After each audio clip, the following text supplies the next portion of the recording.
We're in the Virginia Museum of Fine Arts, and we're looking at a painting by Frederic Church of the Natural Bridge in Virginia. Now, this is a natural formation and an important place for American landscape painters, made clear through this wonderful exhibition at the museum where we can see a lot of paintings, prints, drawings of the Natural Bridge. One of the things curator Chris Oliver's exhibition about the Natural Bridge allows us to see is that painters before Church, such as Jacob Caleb Ward in the mid-1830s, had generally painted Natural Bridge as a horizontal feature in the Western Virginia landscape. So as you come up to Natural Bridge as it actually exists out there in Virginia, you are struck by its horizontality. And we think about bridges as horizontal formations, and we generally think about landscape paintings as horizontal. Church, more than any other American painter of the 1840s and 1850s,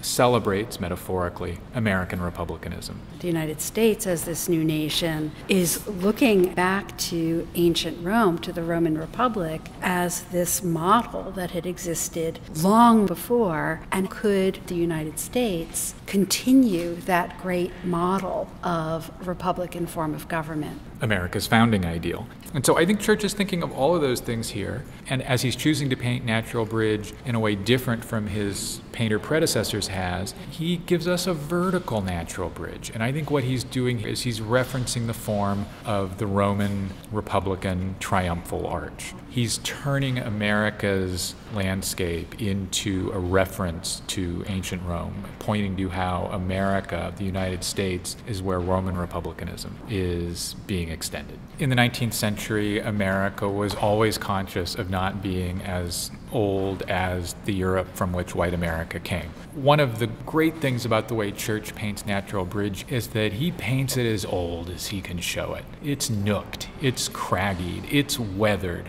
and it's holding on and surviving. And in 1852, America's republicanism is increasingly challenged by the expansion of slavery across America's southern tier. I think we feel Church's love and admiration for the American landscape. He's paid such careful attention to the plants, the trees, the rocks, the water bubbling past the rocks. Church is presenting his Natural Bridge within a landscape that is bursting with life, which I think we can also consider a metaphor for his hopefulness about the continuity of American republicanism. The landscape holds so much meaning. In a way, it's like a language that artists are using to express ideas about the United States. In 1836, in his book-length essay, Nature, Ralph Waldo Emerson instructs Americans, artists, poets, novelists, politicians, to use American nature in metaphors that address the idea of the American nation.